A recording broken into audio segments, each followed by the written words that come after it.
We have a world-class sporting system that really outlines what we're trying to achieve, and we want people taking part in sport.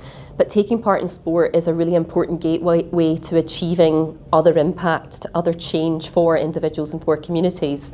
And so, for example, if we intentionally think through and deliver activities to get people to take part, but the needs of those people taking part are around mental health, we can also achieve mental health outcomes for those individuals, as well as achieving outcomes around taking part, more people, more active, more often.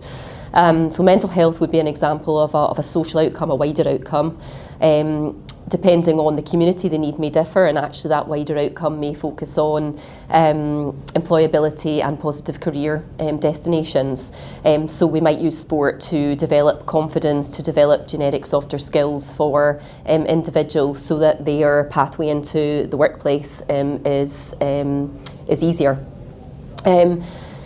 Community cohesion is another important area that we look at, and sport can play a massive role in developing a place of belonging where people from different backgrounds can come together, and where sport is the tool that connects them all, and difference is actually celebrated, but sport is that tool that everyone can coalesce around, and community cohesion can be a really strong outcome that sport can create by doing that. So what we are wanting to focus on is the change and the impact that sport can have on individuals and communities. Traditionally, we've very much focused on the outputs, which might be the numbers of people taking part, but we're actually wanting to look at the so what of that, and what is the difference and change that someone might experience by taking part in hockey or rugby or basketball. And those changes might be around increased well-being, increased resilience, reduced racism, improved employability.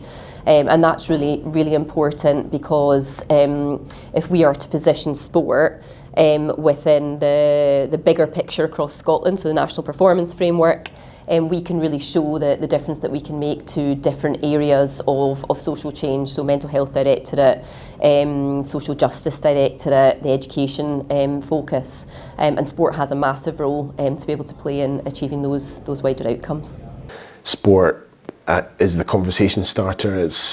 For us, football is an easy win in our local community. Loads of the kids want to be involved, but that has branched into other sports as well. But ultimately, education has become kind of to the fore of what we do: physical and mental well-being and youth work. So while sport is the starting point, arguably it could be other things. If we've all seen artwork, we've seen dance work, we've seen poetry work. There's so many other ways, but sport is so compelling because it attracts such a massive audience.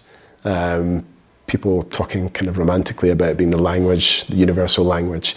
It can be that, and I think the beauty lies in the kind of transformative capacity that it has to bring people in the door to start the conversation, and then through there navigate to what is actually needed in communities. So it's a really key part of the Scottish sporting system. We are working to a strategy called Sport for Life, and our aspiration is that we build a sporting system that everybody in Scotland can benefit from.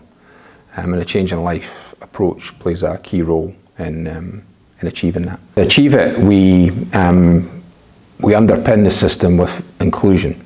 And for sport to be more inclusive, my belief is that we need to work with a broader array of partners. So if we think about sports clubs, people will that are aware of sports clubs will walk through the door under their own steam. And that's kind of what we've historically got in sport. But if we want the sporting system to be more inclusive, we need to understand those people that aren't at the moment walking through the doors of sports clubs or walking onto our pitches in our communities. So to do that, for me, it's about building relationships with other organisations, particularly non-sporting organisations and communities. Those organisations have relationships with their clients, customers, participants, however you want to describe them. And we've then got the opportunity to come together and work with those non-sporting partners to use sport to bring about a positive change for those individuals.